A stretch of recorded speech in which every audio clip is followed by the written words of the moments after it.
tapi tidak boleh dipakai untuk bersuci. Maksudnya ada yang bisa dipaham? Enggak. Berarti yang musta'mal ini air apa? Air suci tapi tidak. Saat apa contoh dari air musta'mal? Contoh dari air musta'mal itu adalah air yang berada di dalam suatu wadah, ember. Nah, yang seperti di gambar di depan Anda menunjukkan bahwasanya ini air musta'mal. Jelas. Kemudian selain gambaran ada di depan, ada lagi namanya air yang ketiga yang mesti kita pahami. Pertama tadi air mutlak. Air mutlak. Kedua, sama. Yang ketiga, air musammas. Pasti orang bertanya lagi, air musammas ini air apa? Kan? Air musammas ini air yang terpapar sinar matahari dalam wadah yang terbuat dari selain emas dan perak. Ulangi lagi. Air yang terpapar atau terkena sinar matahari dalam wadah yang terbuat dari selain emas dan perak. Air musyammas hukumnya makruh jika digunakan untuk bersuci. Sudah terbayang bahwasanya apabila air yang terkena sinar matahari dalam wadah kecuali emas dan perak, maka itu makruh untuk bersuci. Apa contohnya? Contohnya adalah di dalam air musyammas, air yang berada di dalam suatu apa itu gambarnya? Panci. Apa? Ember. Nah, ini embernya kan untuk ember nyuci. Memang apabila ember ini berada di luar berisikan air, kemudian terkena paparan sinar matahari, maka air itu tidak sah lagi untuk apa? Untuk menyucikan diri atau bersuci itu tak sah lagi. Itu dia makanya kenapa tidak bisa dikatakan bersuci, karena sudah kena dari paparan sinar matahari tersebut. Baik. Kemudian selain air musyammas, masuk kita yang tepat. Air pertama tadi air. Kedua akmal. Yang ketiga air. Keempat apa itu? Coba baca Denis kuat. Ajra. Air yang berasal dari buah dan sejenisnya seperti air kelapa, air perasan jeruk dan lain sebagainya. Begitu pula dengan air mutlak yang bercampur dengan mineral air seperti kopi, teh atau gula. Hukum dari air mudah Hukumnya suci. Namun tidak menyucikan. Dengan demikian air mutlak tidak boleh. Air mutlak tidak boleh digunakan untuk. Oke. Dari apa yang dikatakan sama si Aja, apakah saya sendiri langsung dapat dipahami bahwasanya air mutlak adalah air yang berasal dari buah seperti air perasan kelapa, ya, apa lagi? Air perasan jeruk dan lain sebagainya. Maka hukum dari air mutlak ini itu hukumnya suci tapi tidak mensucikan. Kenapa? Karena air mutlak ini adalah air yang berasal dari perasan buah. Itu dia. Maka apa contoh dari air mutlak? Contoh dari air mutlak adalah seperti gambar yang berada di atas atau di depan kalian. Apa itu? Kopi, gula. Kopi sama teh manis. Ini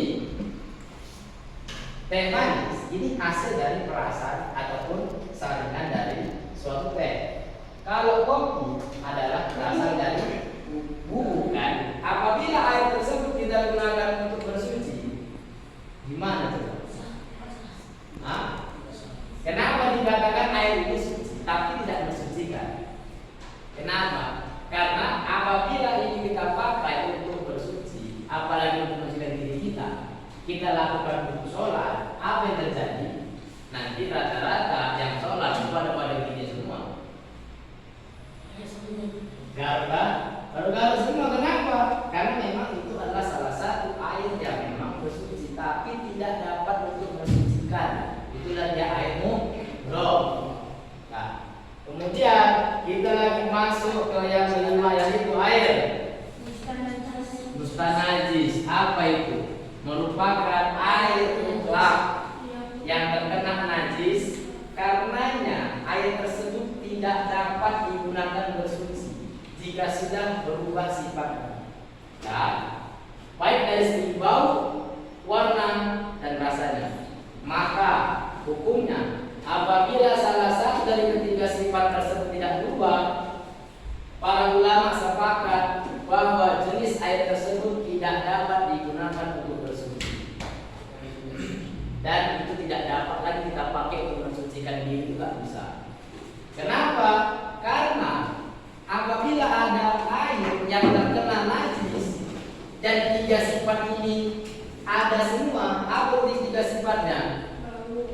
Bau, warna, beserta rasanya udah lain dari tiga ini, maka para ulama sepakat air tersebut tidak dapat digunakan untuk bersuci. Apa contohnya? Air mustanah seperti gambar yang berada di depan. Apa itu? Gambar apa itu? Kotoran, ya kan?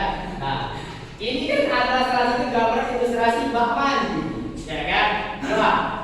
Bak mandi yang bersihkan air. Jadi kalau misalnya ada salah satu kotoran masuk ke dalam situ, masuk ke dalam bak tersebut, apabila tiga sifat tadi ada, bau, baru warnanya beda, serta rasanya berubah, maka air ini dikatakan sudah tidak lagi bisa untuk bersuci. Jelas? Sampai sini paham? Coba sebutkan 5 jenis air. Pertama, kedua, ketiga, keempat,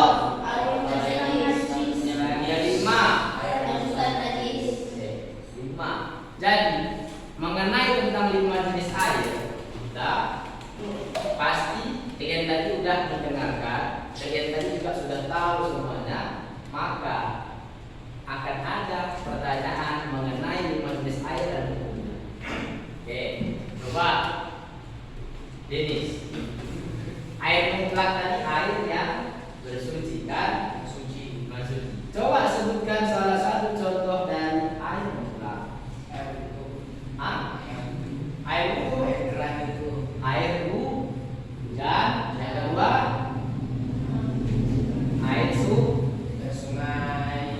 Nah, air sungai bisa, air yang berasal dari hujan itu juga bisa. Kemudian air mustanajis. Coba dulu sebutkan contoh dari air mustanajis ini apa contohnya kepada yang bernama Azra. Air yang terkena kotoran. Air yang terkena kotoran. Oke, terkena kotoran. Tapi kan ada 3 sifat di situ. Coba sebutkan sifatnya tadi, Pak. Itu kotoran masuk. Para ulama sepakat bahwasanya air tersebut bakal jadi tidak lagi bersuci karena ada 3 sifat. Sebutkan 3 sifat tadi. Berubah warna. Rasanya berubah. Dan baunya juga kecil. Itulah tadi mengenai tentang 5 jenis air beserta hukumnya. Sampai sini paham mengenai tentang masalah 5 jenis air ini. Nah, inilah dari kita mengenai tentang masalah air udok. Nah, ada suaranya di situ. Nah, jadi kalau misalnya kalian mau mendengarkan, silakan. Karena ada bapak-bapak ulama di sebelah kiri pojok yang bercakap, ya kan? Itu ada salah satu kecamatan Yaman, ya kan? Kecamatan Yaman. Nah, ini kata beliau.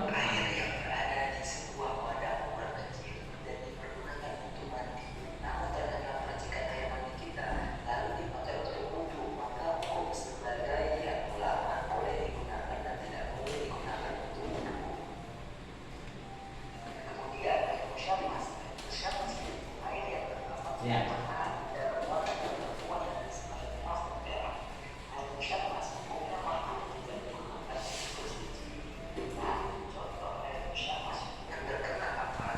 Oke, air Air musyammas. Coba sebutkan apa itu air musyammas. Siapa yang angkat tangan? Coba definisikan apa itu air musyammas.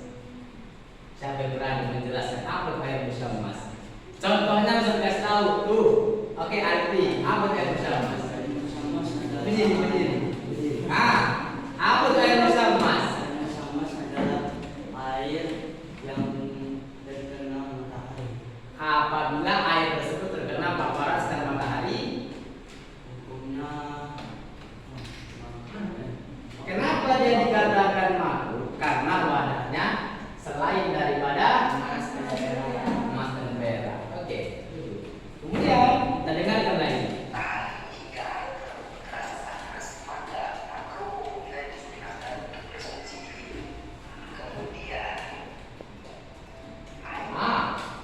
Air mudok. Halaman 3. Stop. Air mudok. Siapa yang bisa memberikan contoh dari air mudok tersebut? Oke, Dimas, silakan berdiri. Apa contoh dari air mudok? Penjelasannya anak kasih tahu, tapi berikan contoh dari air mudok. Contoh.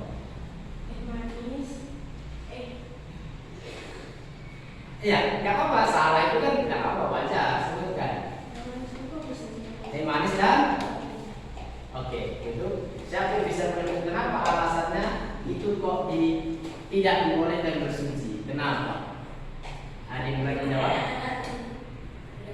Karena kadang-kadang enggak, kenapa? Kenapa air perasan buah itu kok nggak boleh dijadikan sebagai untuk Karena bersuci? air berwarna, Ustaz. Karena Air yang berwarna. air yang oke, itu dia. Kita dengarkan lagi.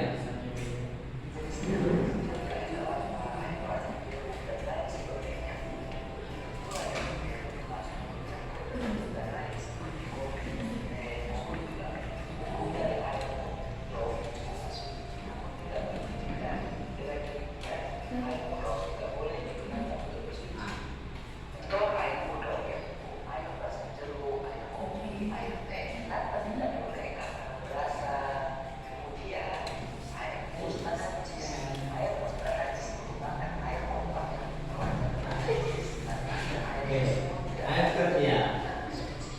Air mutlak najis merupakan air mutlak yang telah terkena najis.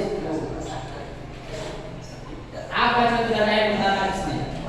Dalam hitungan ketiga harus ada 3, 2, 1. Air yang terkena kotoran. Oke, air yang terkena. Iya, itu kotoran siapa yang masuk ke situ, Pak? Kotoran siapa? Kotoran mati, apa juga? Oke.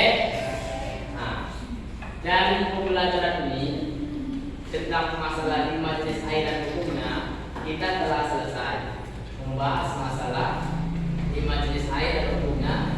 Kita sudah tahu bahwasanya jenis air itu ada berapa. Yang pertama, air. Kedua, ketiga, empat, kelima. Oke. Dari 5 jenis air ini dan hukumnya, ini sudah dapat ilmu dari pembelajaran kita hari ini.